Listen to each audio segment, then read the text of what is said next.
Karl Aloys zu Fürstenberg was an Austrian military commander. He achieved the rank of Field Marshal and died at the Battle of Stockach, the third son of a cadet branch of the House of Fürstenberg. At his birth his chances of inheriting the family title of Fürst zu Fürstenberg were slight. He was prepared instead for a military career, and a tutor was hired to teach him the military sciences. He entered the Habsburg military in 1777, at the age of 17 years, and was a member of the field army in the short War of the Bavarian Succession. His career progressed steadily during the Habsburg War with the Ottoman Empire. In particular, he distinguished himself at Sarbach in 1790, when he led his troops in storming the fortress on the Sava River. During the French Revolutionary Wars, he fought with distinction again for the First Coalition, particularly at Kech and Froschwiller, and in 1796 at Emmendingen, Schliengen and Kehl. He was stationed at key points to protect the movements of the Austrian army. With a force of 10,000, he defended the German Rhineland at Kehl,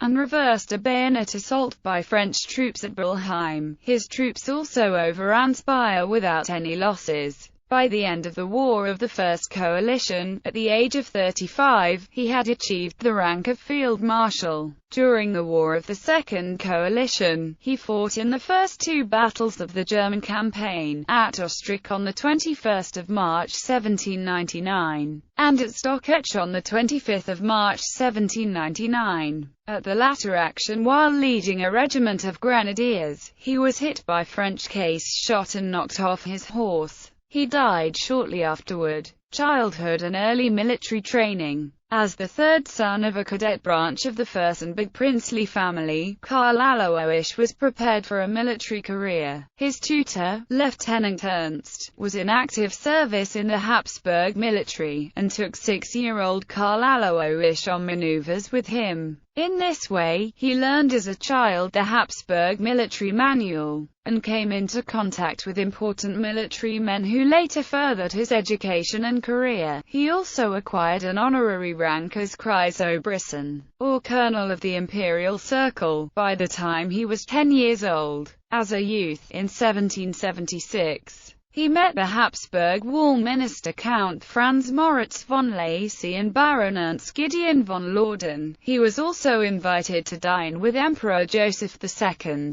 He started his service in 1777 as a Fahnenrich in the Habsburg military organization. He saw his first field service during the War of the Bavarian Succession, although he was not involved in any battles. In 1780, at the age of 20 years, he was promoted to captain, and assigned to the 34th Infantry Regiment, also known as the Anton Esterhazy, named for Paul II.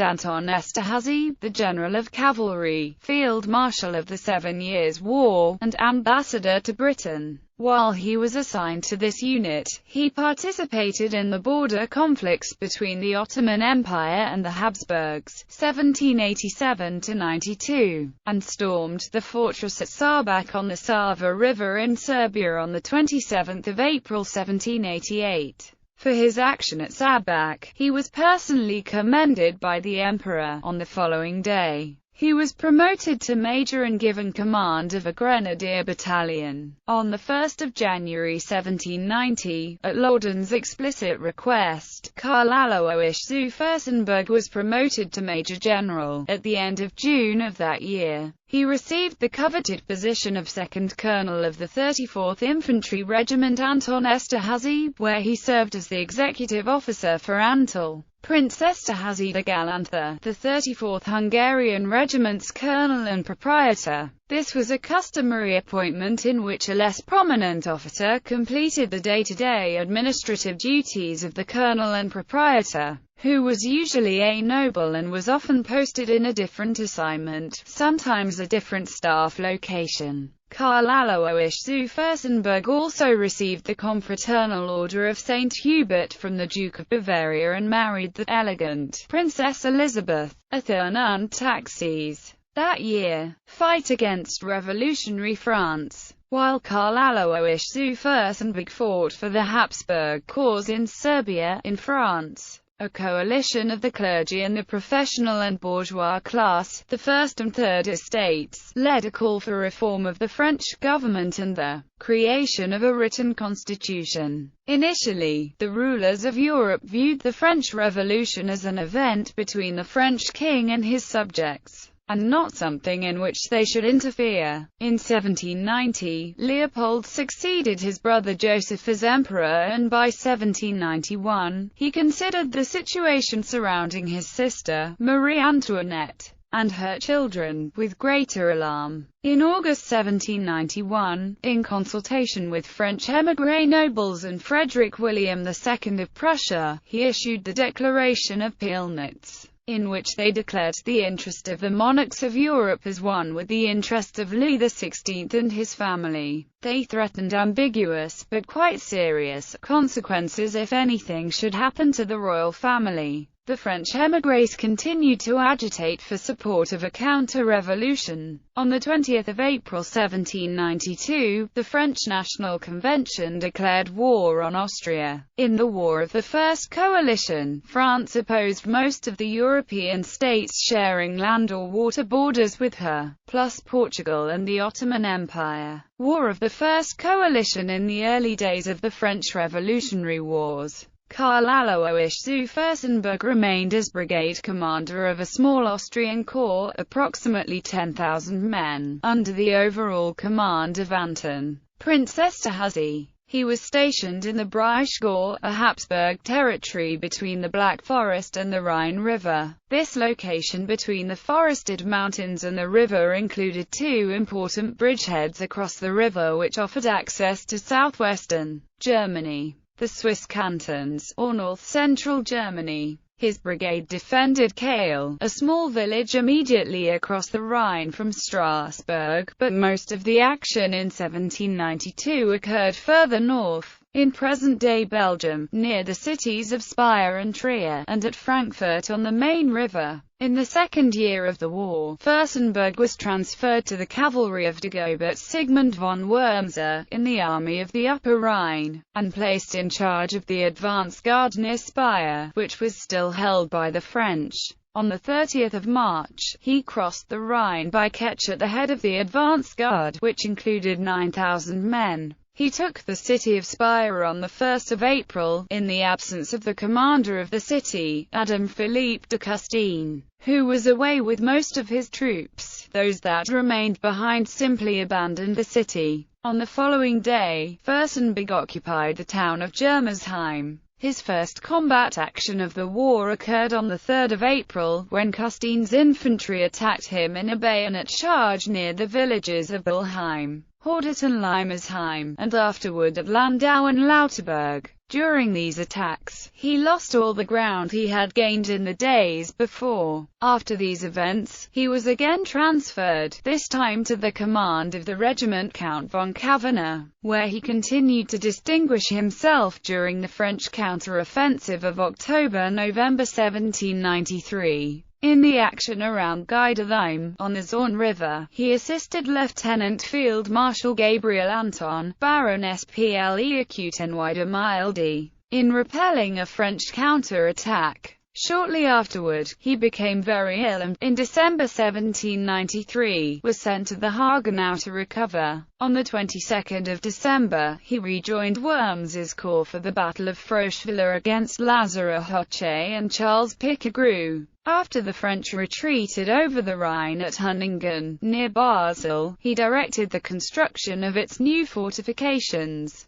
In June 1796, Fürstenberg commanded a division of 4 infantry battalions, 13 artillery pieces, and the Freikorps Gaillet, and secured the Rhine corridor between Kehl and Rastatt. On 26 June 1796, the French troops of the Army of the Rhine and Moselle crossed the Rhine and chased the Swabian Circle's military contingent out of Kehl. In June 1796, Archduke Charles added the contingent to Fürstenberg's command, making him the Swabians Feldseemeister, or General of Infantry. Fürstenberg's troops defended the imperial line at the town of Rastatt until support troops arrived, and they could make an orderly withdrawal into the upper Danube valley. The Swabian contingent was demobilized in July, and Fürstenberg returned to the command of Austrian regulars during the Austrian counter-offensive. At the Battle of Emmendingen on 19 October 1796, his leadership was again instrumental in an Austrian victory. General Jean-Victor Marie Moreau's army of the Rhine and Moselle sought to retain a foothold on the eastern side of the Rhine, following his retreat from southwestern Germany west of the Black Forest.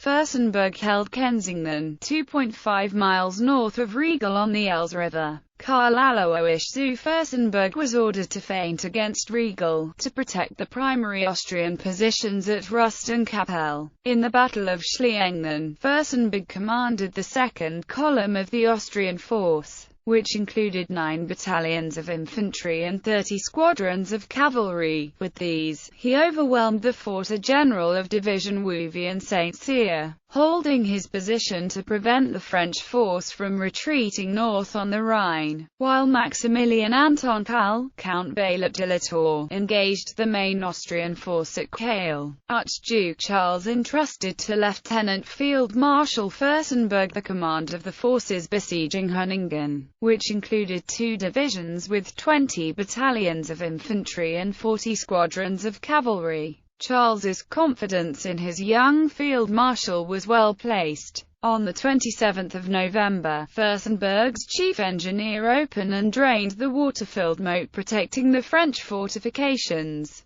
Fürstenberg offered the commander of the bridgehead, General of Brigade Jean-Charles Abartucci, the opportunity to surrender, which he declined. In the night of 30 November to 1 December, Fürstenberg's force stormed the bridgehead twice, but was twice repulsed. In one of these attacks, the French commander was mortally wounded and died on 3 December. Fürstenberg maintained the siege of Kehl while Archduke Charles engaged the stronger French force to the north of Kehl. After the French capitulation at Kehl, Fürstenberg received additional forces with which he could end the siege at Hunningen. He ordered the reinforcement of the ring of soldiers surrounding Hunningen, and on 2 February 1797, the Austrians prepared to storm the bridgehead. General of Division Georges-Joseph Dufour, the new French commander, preempted what would have been a costly attack by offering to surrender the bridge. On 5 February, Fürstenberg finally took possession of the bridgehead.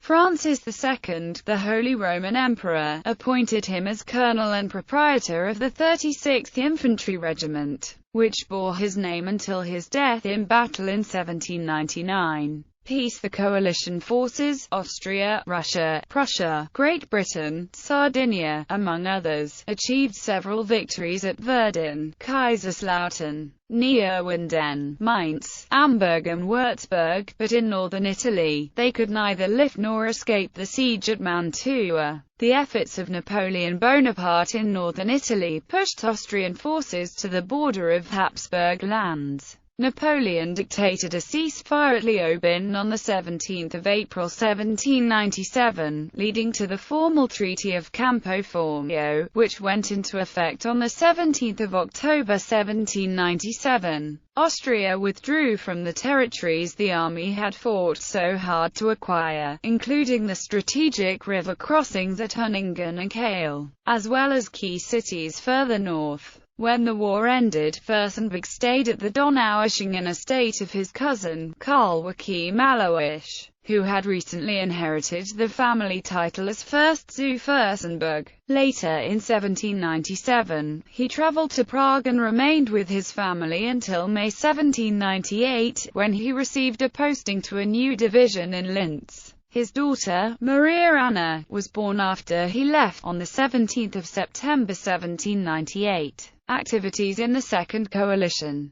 Despite the longed-for peace, tensions grew between France and most of the First Coalition allies, either separately or jointly. Ferdinand IV of Naples refused to pay agreed-upon tribute to France, and his subjects followed this refusal with a rebellion. The French invaded Naples and established the Parthenopean Republic. A Republican uprising in the Swiss cantons, encouraged by the French Republic which offered military support, led to the overthrow of the Swiss Confederation and the establishment of the Helvetic Republic. On his way to Egypt in spring 1798, Napoleon had stopped on the island of Malta and removed the Hospitallers from their possessions. This angered Paul, Tsar of Russia, who was the honorary head of the order. The ongoing French occupation of Malta angered the British, who dedicated themselves to ejecting the French garrison at Valletta. The French Directory was convinced that the Austrians were conniving to start another war. Indeed, the weaker the French Republic seemed, the more seriously the Austrians, the Neapolitans, the Russians, and the British actually discussed this possibility. As winter broke on 1 March 1799, General Jean-Baptiste Jourdan and his 25,000-man army of the Danube crossed the Rhine at Kiel. The army of the Danube met little resistance as it advanced through the Black Forest and eventually took a flanking position on the north shore of Lake Constance. Instructed to block the Austrians from access to the Swiss Alpine passes, Jourdan planned to isolate the armies of the coalition in Germany from allies in northern Italy, and prevent them from assisting one another. His was a preemptive strike. By crossing the Rhine in early March, Jourdan acted before Archduke Charles's army could be reinforced by Austria's Russian allies, who had agreed to send 60,000 seasoned soldiers and the more seasoned commander, Generalissimo Alexander Suvorov. Furthermore, if the French held the interior passes in Switzerland, they could not only prevent the Austrians from transferring troops between northern Italy and southwestern Germany, but could use the routes to move their own forces between the two theatres. Battle of Awestruck. At the outbreak of hostilities in March 1799, Karl Aloys zu Fürstenberg was with his troops in Bavarian territory, just north of the free and imperial city of Augsburg. When news reached the Austrian camp that the French had crossed the Rhine, Charles ordered the imperial army to advance west. Fürstenberg moved his troops toward Augsburg, crossing the Lech River. The French advance guard arrived in Ostrach on 8–9 March, and over the next week skirmished with the Austrian forward posts, while the rest of the French army arrived. Jourdan disposed his 25,000 troops along a line from Salem Abbey and Lake Constance to the Danube River, centered in Ostrach. He established his command headquarters at the imperial city of Pfullendorf, overlooking the entire Ostrach Valley. Jourdan was expecting Dominique Vandam's troops to arrive in time to support his far north flank near the river, but Vandamme had gone to Stuttgart to investigate a rumored presence of Austrian troops there and had not rejoined the main army. Consequently, the French left flank, under command of Wouvy and Saint-Cyr, was thinly manned. Jourdan thought he had more time, expecting Charles would need still 3 or 4 days to move his troops across the Lech, and march to Ostrach. But by the middle of Holy Week in 1799, more than a third of Charles's army, 48,000 mixed troops, was positioned in a formation parallel to Jourdan's, and his 72,000 remaining troops were arrayed with the left wing at Kempten, the centre near Memmingen, and the right flank extended to Ulm. By the 21st of March, the French and Austrian outposts overlapped, and skirmishing intensified. Charles had divided his force into 4 columns. Fürstenberg covered the northern flank of the Archduke's main force. Saint-Cyr did not have the manpower to defend the position, and the entire line fell back to Ostrach, with Fürstenberg's troops pressuring their withdrawal. Fürstenberg's persistent pressure on the French left flank was instrumental in the collapse of the northern part of the French line. After their success in driving the French back from Ostrach, and then from the heights of Pfullendorf, the Austrian forces continued to press the French back to Stockach, and then another 5 miles or so to Enghien. Death at the Battle of Stockach on the morning of what they suspected would be the general engagement. Karl Aloys zu Fürstenberg sought out the field chaplain, and requested the sacraments because, as he told his aide, anything can happen during a battle. Although Ostrach had been a hard-fought battle, at Enghien and Stockach, The Austrian and French forces were far more concentrated, more men in a smaller space, than they had been at Awestruck, where the French forces in particular had been stretched thinly on a long line from Lake Constance to north of the Danube. At Stockich, furthermore, Jourdan had all his troops under his direct control, with the possible exception of Dominique Vandamme, who was maneuvering his small force of cavalry and light infantry into position to attempt a flanking action on the far right Austrian flank. In the course of the battle, Jourdan's forces were supposed to engage in simultaneous attacks on the left, centre and right of the Austrian line. On the French right, Solham's and Farino's corps met with strong resistance and were stopped. On the French left, Lefebvre's troops charged with such force that the Austrians were pushed back. Having stopped Solham's and Farino's assault, Charles had troops available to counter Lefebvre's force. At that point, Vandamme's men moved into action. Because Solham's assault at the centre had been stalled, Charles still had enough men to turn part of his force to fight this new threat. But the Austrians were hard-pressed and the action furious. At one point, Charles attempted to lead his 8 battalions of Hungarian grenadiers into action, to the dismay of the old soldiers. Fürstenberg reportedly said that while he lived, he would not leave this post and the Archduke should not dismount and fight. As Fürstenberg led the Hungarian grenadiers into the battle, he was cut down by a canister and case shot employed by the French.